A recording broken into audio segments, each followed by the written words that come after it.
Hello everybody. Welcome to the third podcast by TradecX. Today we have Jordan Silverman. Jordan, uh, tell us about a little bit about yourself and your startup. A little bit of background about yourself, maybe your childhood, your interest as a child, and how you got started into entrepreneurship and things like that. Yeah, I love it. So I definitely took a circuitous route to entrepreneurship. That was not my plan when I was 10 years old. I definitely was not the kid with the lemonade stand, knowing I was going to be an entrepreneur all my life. I'll say that. Yeah. So I grew up in the suburbs of New York City, about half an hour outside of the city. Um, have a younger brother, 3 years younger.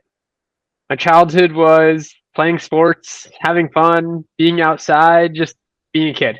Grew up playing soccer, baseball, basketball, all that stuff. To a very small public school in New York. I had 100 kids in my graduating class, small public school.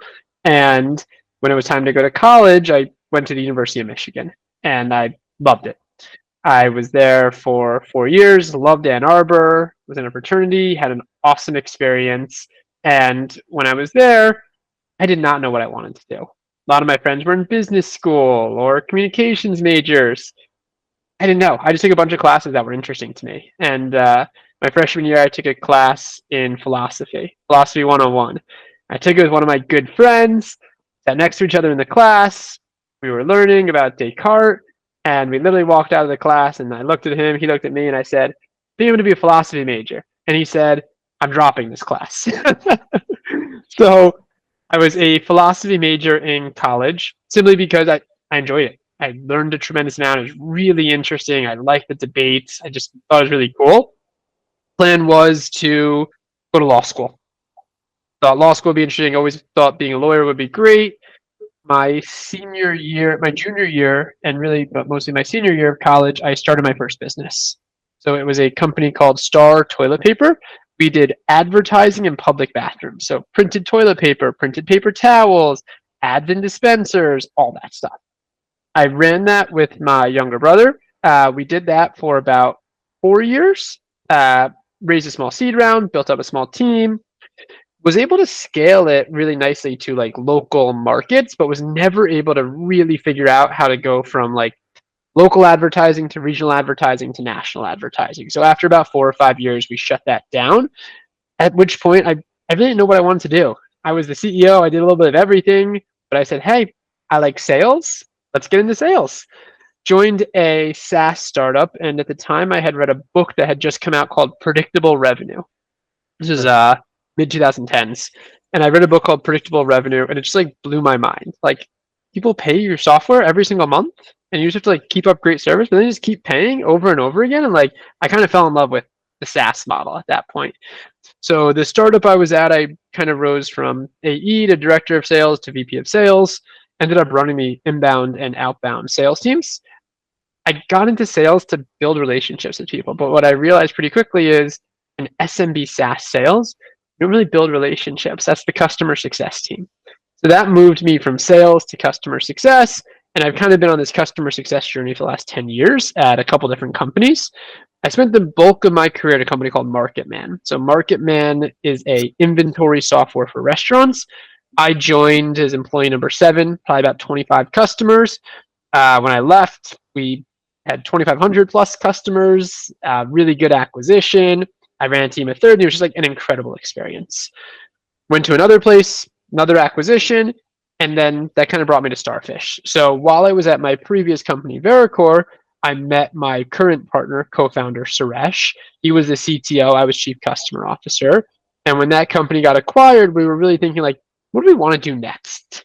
And I had this idea for Starfish where at Marketman, I had seen firsthand how restaurants, but really all small businesses, struggle to understand their costs. So what happens is most of them use something like QuickBooks and they have an external bookkeeper, not part of their business, but an external bookkeeper. At the end of the month, the external bookkeeper works, compiles all of the finances. Let's just say middle to end of the following month, the customer gets an email. Here's an Excel. Here's your P&L. Sometimes they analyze it. Sometimes they don't. But I knew understanding of costs was really hard. So Suresh and I just started talking to as many customers as possible. We built no-code wireframes, And once we had a couple customers say like, "Hey, we'll pay you for this," we started building. So in September 2023, we had a couple customers say, "We'll pay you."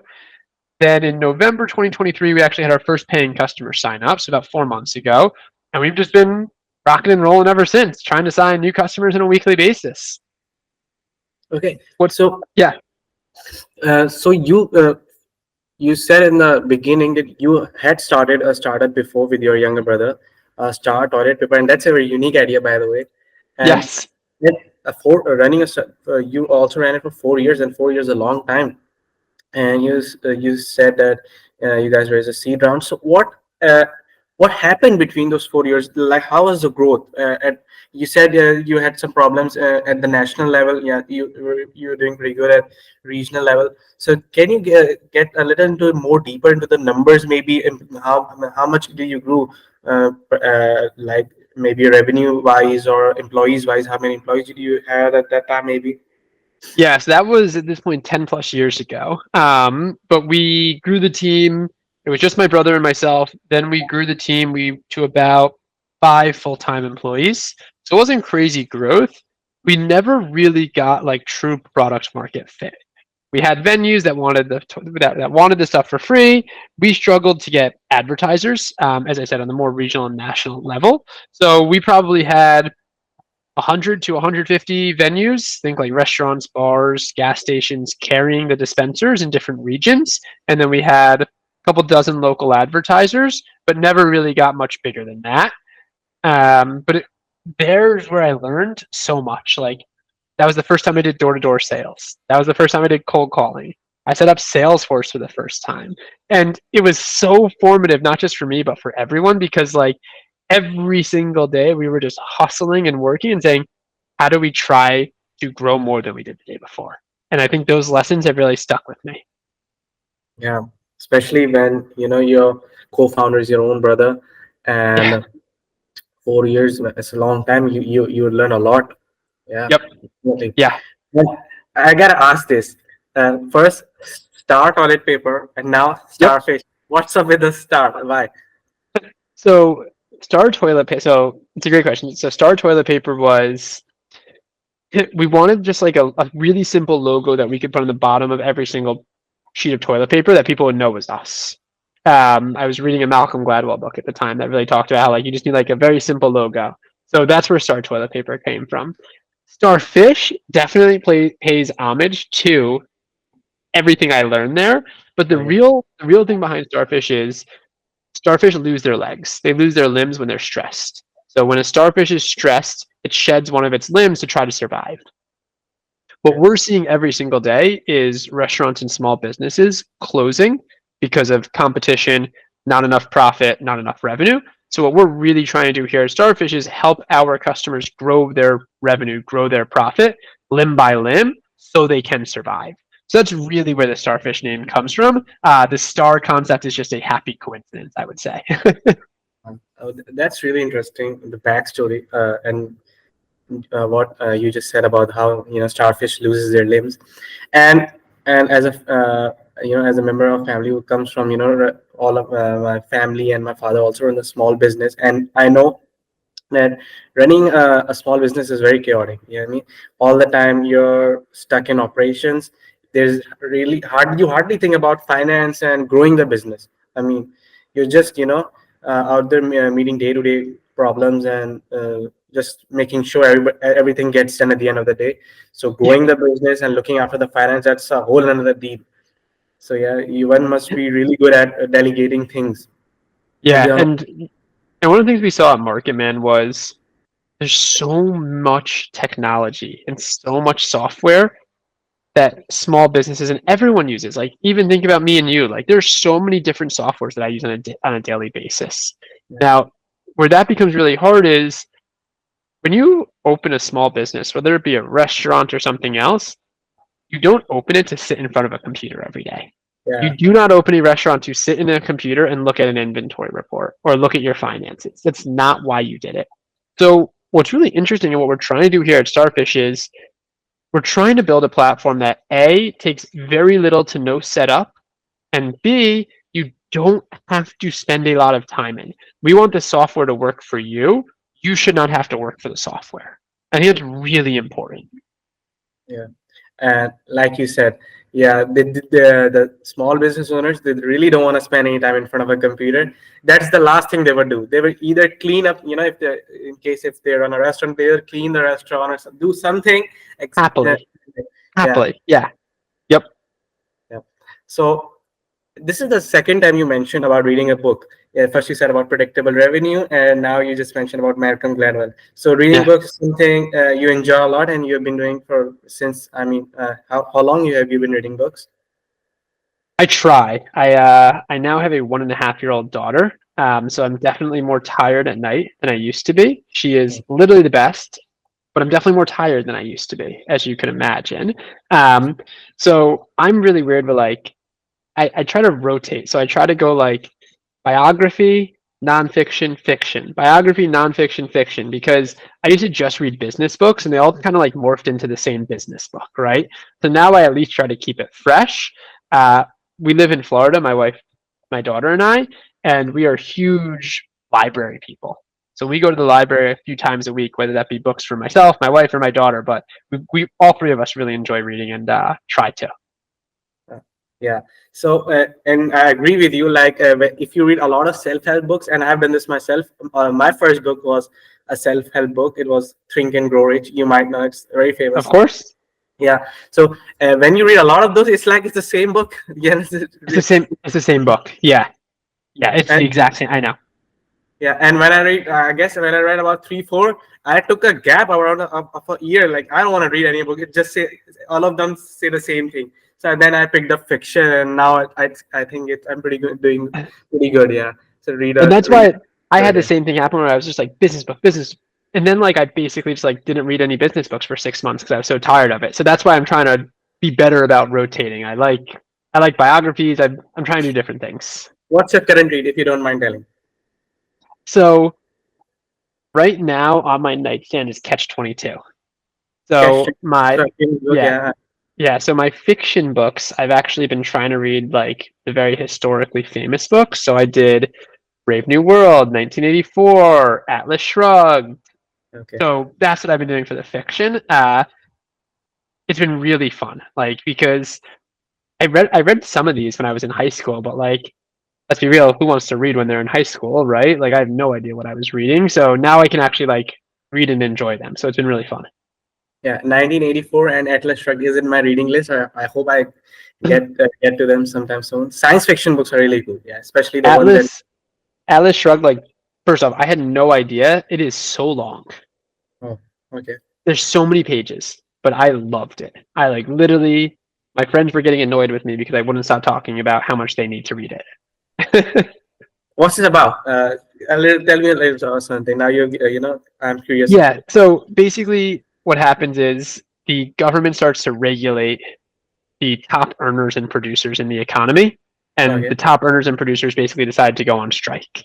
And it's all about how society crumbles when government gets too involved in trying to regulate the good and the bad. Okay. That will be exciting. Yeah. Yeah. It's a business book, but it's not, right? That's why I like it. Maybe it's written in a way of fiction. Yeah.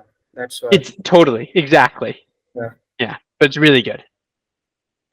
I also saw Atlas Shrugged was.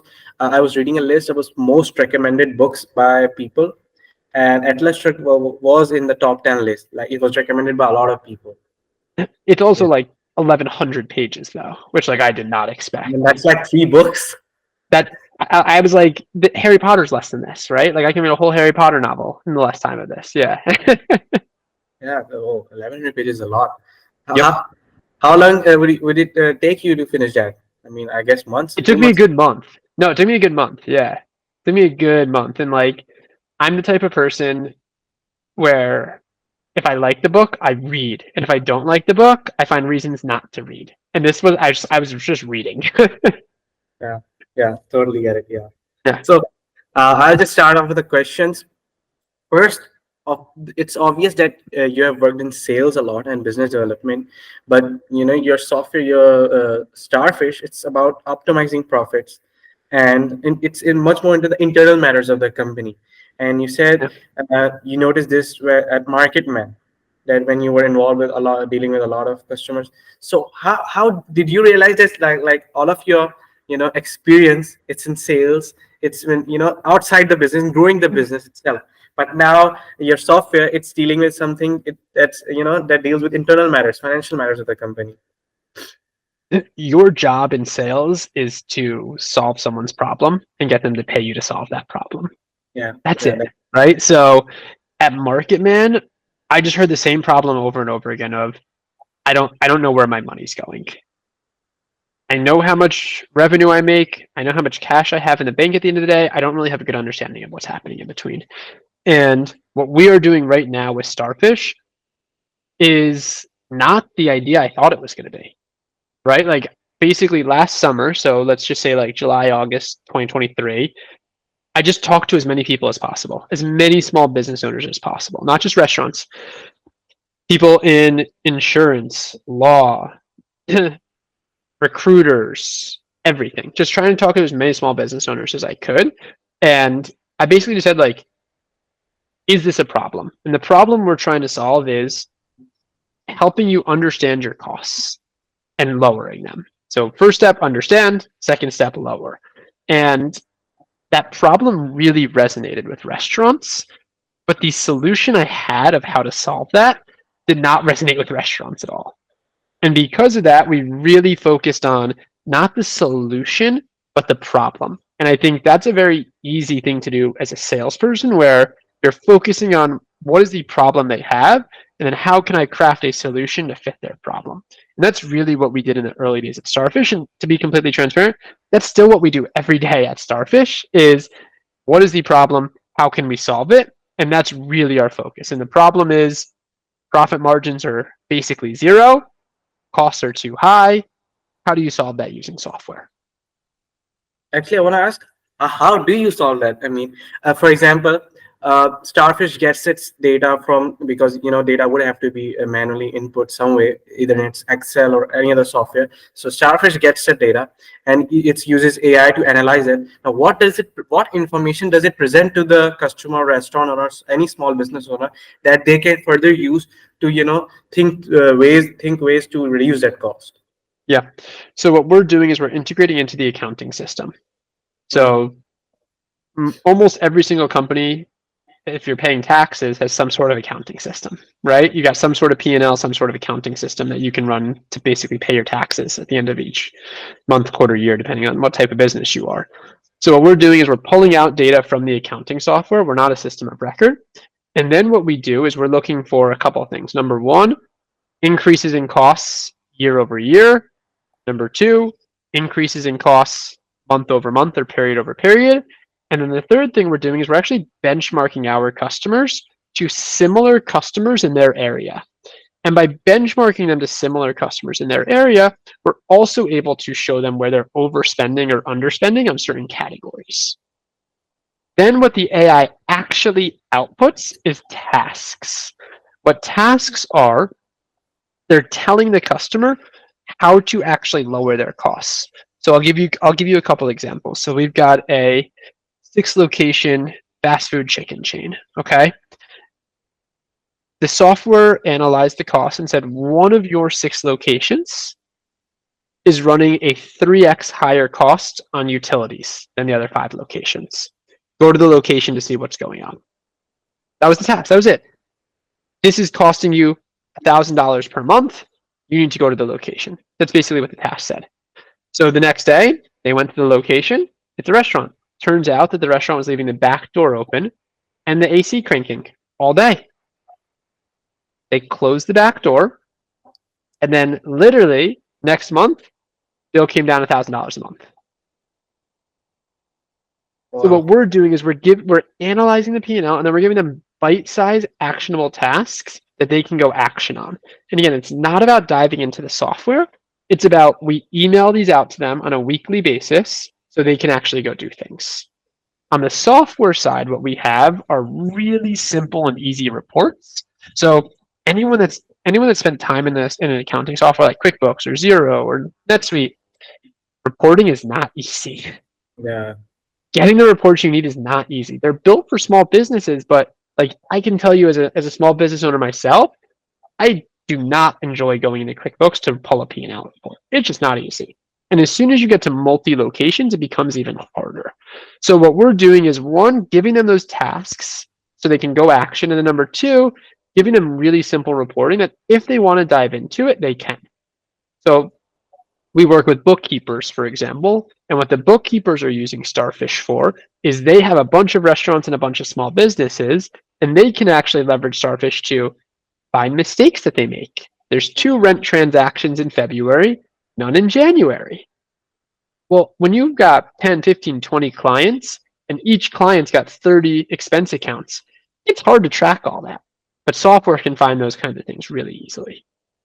Okay, so now you have, you mentioned bookkeepers can use your software. So now you have 2 categories of customers. One's the restaurants themselves, or small business owners, and bookkeepers can also use Starfish for their clients, for helping their clients with this kind of strategies and consultation to help them reduce And costs. absolutely. And it's interesting because we're trying to solve the same problem, right? Where the problem is not enough time to manually analyze the P&L, and it's just taking a different form in how they go about doing it. But totally, yes, we have both the end restaurant and small business, and then that middle bookkeeper as well. Okay, okay. And you mentioned benchmarking. Now that's a bit of a complication there, because each restaurant is not relevant to the other, and again, restaurants are of very different types. One is a fast food chain, Yeah. others fine dine, and one's a deli, and the margins will not be the same for all of them. And the operating cost, the material cost, or something like that will not be the same for each one. So how do you make sure it's comparable, and it's relevant to the data you're comparing it to the restaurant? It's relevant. And even when you take include sizes, for example, one has 6 location, of course their cost of material will be much lower than does one running a single location. Yep. So how do Yeah. you do that? First thing I'll say is it's not perfect. We've got a long way to go, right? Like Yeah. it's not perfect right now. What we're focused on is type of restaurant, so like quick service versus full service, geographic area, and then overall size. Right? Like those are the 3 parameters that we're really trying hard to do. But like we had one of our customers, and like we really struggled to generate a benchmark for them, because what they do is they operate like food concession stands in stadiums. There's not a lot of that. There's not a lot of public data available around Yeah. that. So like that's an example of like where like we weren't able to get great great benchmarks. But for the majority of customers, especially restaurants, we got really good data available. Our long-term vision is we think we can offer a free benchmarking tool. So imagine that you can come in, connect your QuickBooks, get a benchmark compared to your peers free of charge. We can then upsell them into AI analysis. But even if they don't upsell, we're then just building our data trove so we can actually get better at benchmarking, data analysis, that kind of stuff. So But that's our vision. did you come to this idea, or conclusion, that maybe the first thing people may want would be the benchmarking? Is there a much more customer interest in the benchmarking too? Maybe you figured that this way. The answer is no. There's a lot more interest in the AI P&L analysis, Okay. but that's because good benchmarking doesn't exist. So this is not like a new idea that I had. I actually got it because I was talking to one of my friends who runs an insurance agency. And what he does is submits his basically books to a company. That company anonymizes all of the data and then gives him comparable set of his business compared to others. And he pays them to do this. So that was just like a real light bulb moment for me. Now, nobody was willing to pay for that in the restaurant industry. Because in the restaurant industry, what happens is they all think they know. They Yeah. know what the food cost should be. They know what the labor cost should be. Now, they do know, but they know within a few percent, right? Maybe it's 27, maybe it should be 27, but they know it should be between 25 and 30. But the big thing is the difference between 25 and 30 is a restaurant in business and a restaurant not in business. So we think that we can get really good numbers, but so far it doesn't look like it's something that this restaurant market is willing to pay for.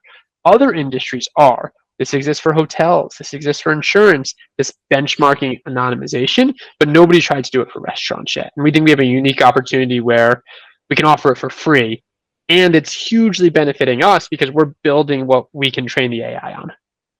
Yeah. Do you think this is a problem with a lot of small business owners? They think they know everything.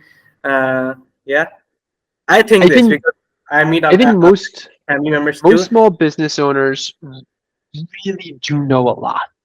Yeah. They really do. I think most restaurant owners know a tremendous amount. But I do think sometimes that can get in the way because, as I said, like small changes make a huge material impact. So I think most business owners do know within a range, but it's within a range. Yeah. So we already know this. It should be between 20 and But 25. Yeah. like again, so like when I was at Marketing early on, I remember I had this really interesting conversation, and we used to tell our Marketing customers like, you want your food costs to be between 25 and 30%. And I had two calls in the same week. This is when I first joined Marketing. First was at the pizza place, and he said, "No, you're wrong. Pizza has really good margins. My food cost needs to be between 10 and 15%." And then the next day, I had a meeting with a high-end steak restaurant, and he said, "No, you're wrong. My costs are actually going to be between 50 and 55%, but it's a higher dollar." So it's so important to understand what industry, what location, because that makes a huge impact on what the average margin should be. Yeah, it's gonna be different for almost everybody. Yeah, That's where it get a bit complicated. You have to build, tweak the solution a bit by bit for all to serve a lot of the customers. absolutely. Yeah. Absolutely.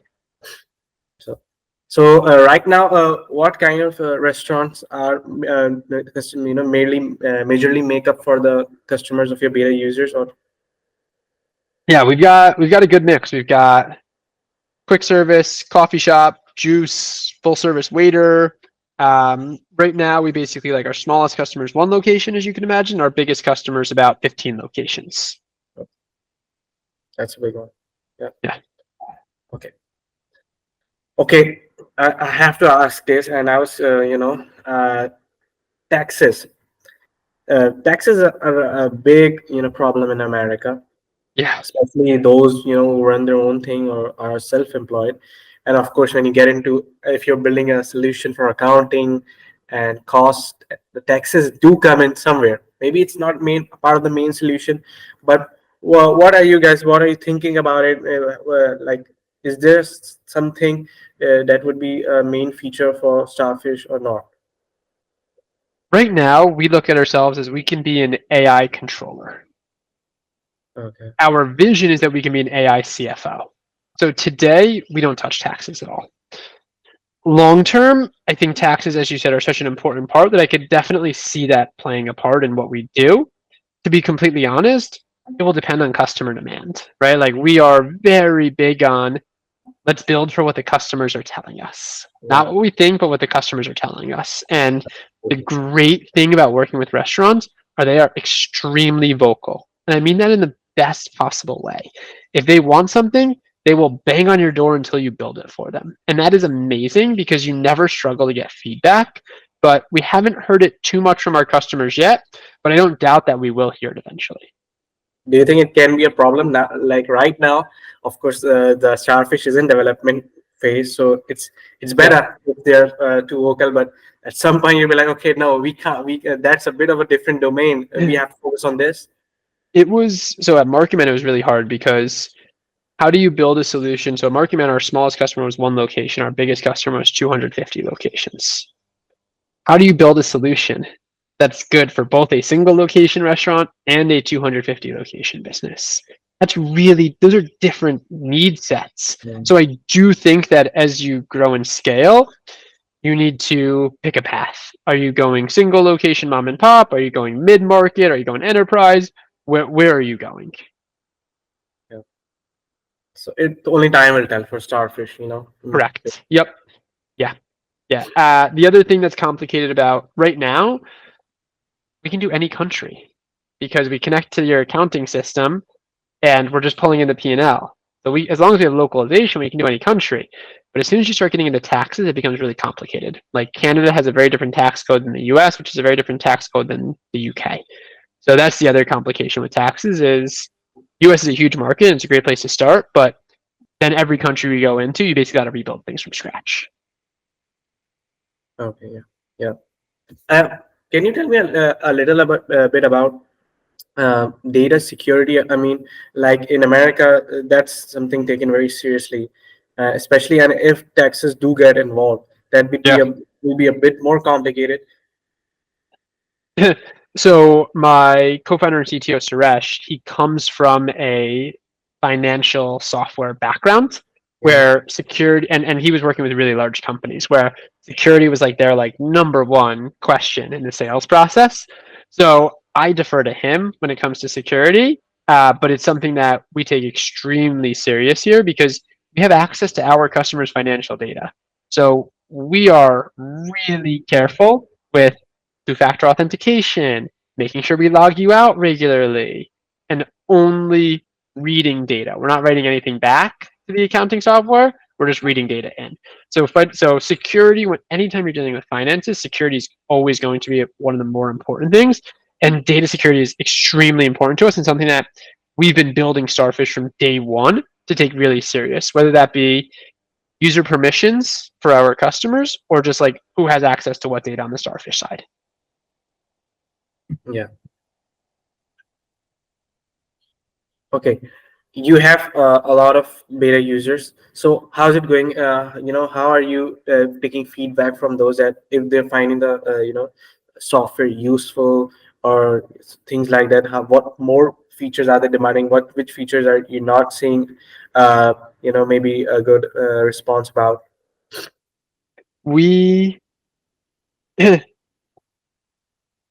we are doing both qualitative and quantitative feedback. So on the qualitative side, we're having calls at least once a month with our customers to see how things are going. And we're asking like very pointed questions. Are you saving money with Starfish? If yes, tell us a story. If no, what's stopping you? Why aren't you? So it all starts with that because if we're saving them money, it's a sticky product. On the quantitative side, we use something called full story. So what full story enables us to do is actually watch session replays.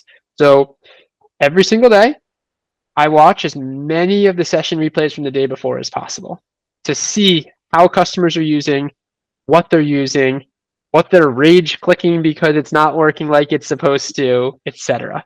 So for us, it's about balancing the quantitative, what does the funnel analytics look like, and the qualitative, are we saving people money? So it's the combination of those two that we've really been focused on for beta customers. Yeah, Jordan, I figure like a software like yours would be far more beneficial for small businesses, like one location, two locations, who do not have a lot of employees and the owner operated, the owner manages a lot of the work. So when something like that comes in, the AI that could really help. But stores with brands with location about 10 and 15 location, they have employees, which should be particularly looking after those matters. What do you think about that? I thought the same exact thing as you when we first started. I thought we were going to be a great fit for 1, 2, 3, 4, 5 locations on the smaller side. We've actually seen some of our best success with the larger companies. And the reason is because at the larger level, they're really focused and they have people to focus on what's called prime costs. So in the restaurant industry, prime costs are your food, your beverage, your cost of goods, and your labor. And that probably makes up somewhere between 50 to 60% of your costs. Then let's say you've got rent and other things for another 10%. So somewhere between 60 and 70%. Though that 60, 70% is really looked after. There's another 30 to 40% that nobody looks at. Now, again, when I say nobody, I'm not talking about McDonald's and Pizza Hut and like huge brands, right? I'm talking up to 100 locations, let's say. They don't have anyone looking at this. They have nobody looking at, are their utilities increasing? Are there repairs and maintenance going up or down? Are certain locations doing better than others? So it's not just about individual, but what is also our larger customers have been finding really interesting is comparing the locations side by side.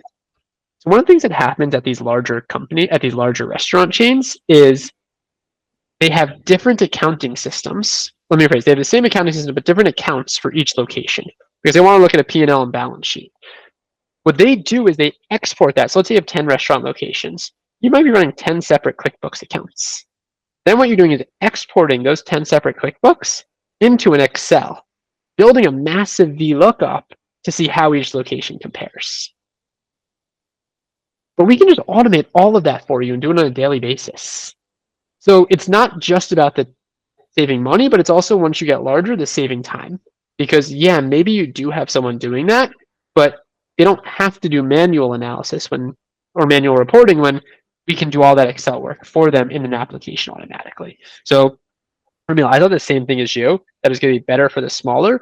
We've actually seen the largest savings, and not just dollar amount, but also percentage of profit at the larger companies. Yeah, and now I actually do understand why that could be the case too, because like we discussed earlier, owner managers are a lot more confident in their ability. Now, like we know this, but people with 10-15 locations, they have so much capital invested, they want that return. Yeah, they want that return, maybe 10 whatever their percentage return is, and they want to optimize it. So maybe they're Yep. far more open to to discover solutions like this and try them out. And especially once you start franchising, so let's just not even talk about corporate. Once you start franchising, you need to show that you can turn a profit. And you need to give your franchisees the tools to turn a profit. So we've been seeing really good success in those kinds of markets. Yeah, yeah, get it. Okay, tell us a bit about your co-founder. You said you met him. Where did you met him? At MarketMan? So I was at Markman for about 7 years. After the acquisition, I went to a company called Vericore, where I was chief customer officer. I was only there for about 9 months. 6 months in, great acquisition. Um, the company was headquartered in Connecticut, and Suresh, my co-founder, and myself both are from Florida. So as the only Southeast Florida people, we used to get together, dinner, drinks, meetings, that kind of stuff. So that's where we bonded. And then once Vericore got acquired, we just started talking. What are you going to do next? What do you want to do? What should we do? That kind of thing. So right now, Starfish is bootstrap. I understand. Yes. Yep. Any plans Yeah. to raise money?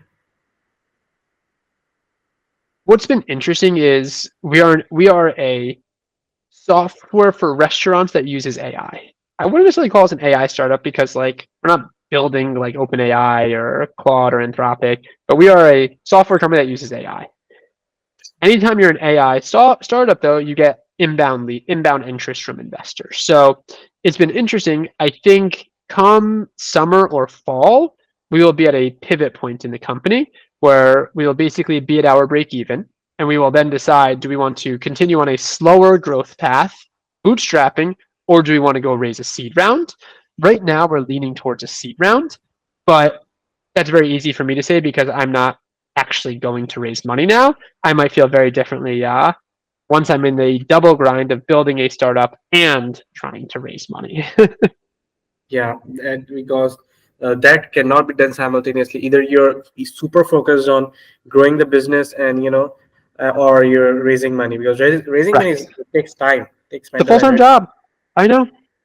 Yeah. Yeah, So the answer is right now we're leaning towards raising because A, I think getting additional capital will help us grow faster. There's a lot of stuff that we know we can acquire customers doing that we're just not investing in right now.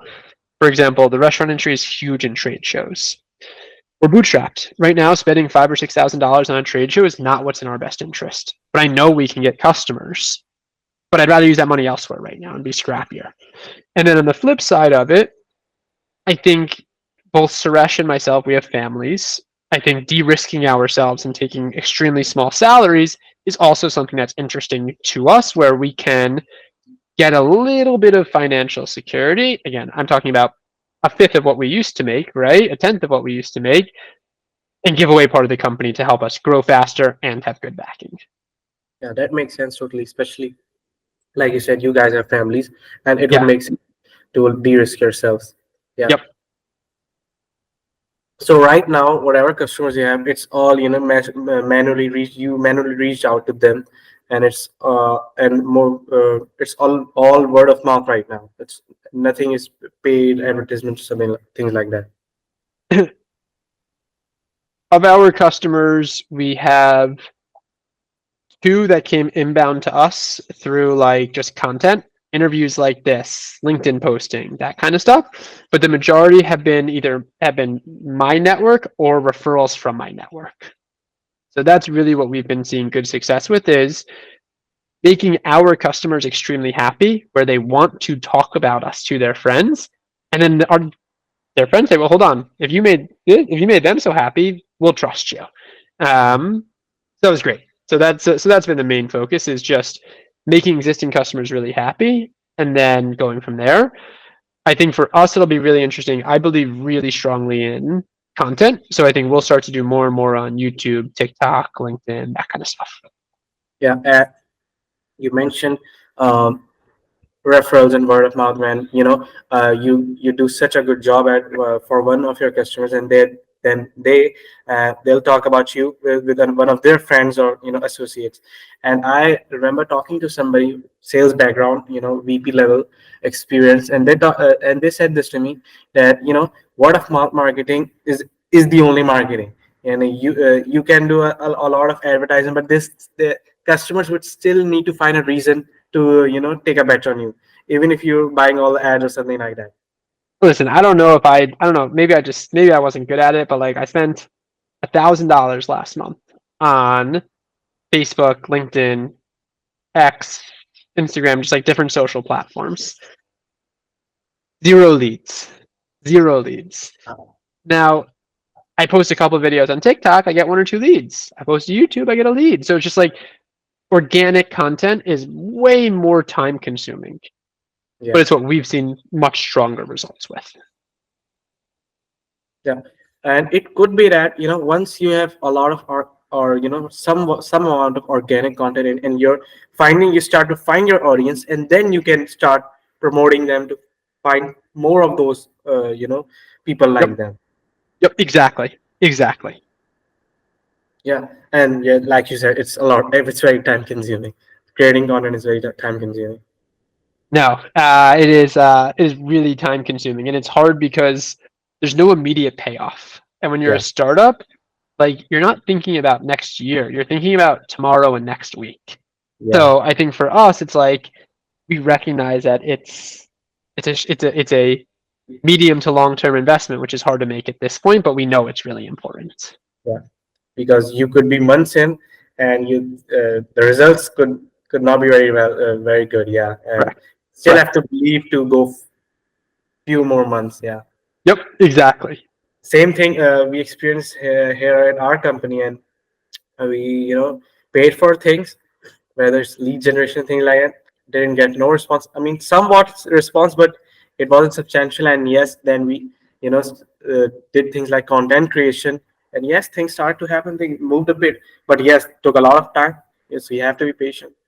Yeah. It's either money or Exactly. time, and you gotta choose one of those. And sometimes people Yeah. just want to pay their pay Yep. themselves out through the time, and but money You is a. couldn't be more right. Couldn't be more right. Yeah. Yeah. So I'm actually done with all of my questions. You answered them through, when you were introducing yourself in the company. A lot of my questions are answered. So yeah, I don't have Good.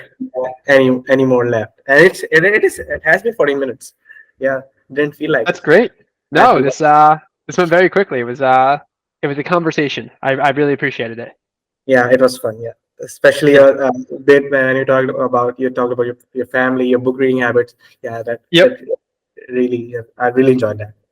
Good. Good. I'm happy to hear that. Thank you so much. I mean, of course, you have your own startup and you'd be very busy. So thank you so much for taking out the time for us. Thank you guys for Um, having me. I appreciate it.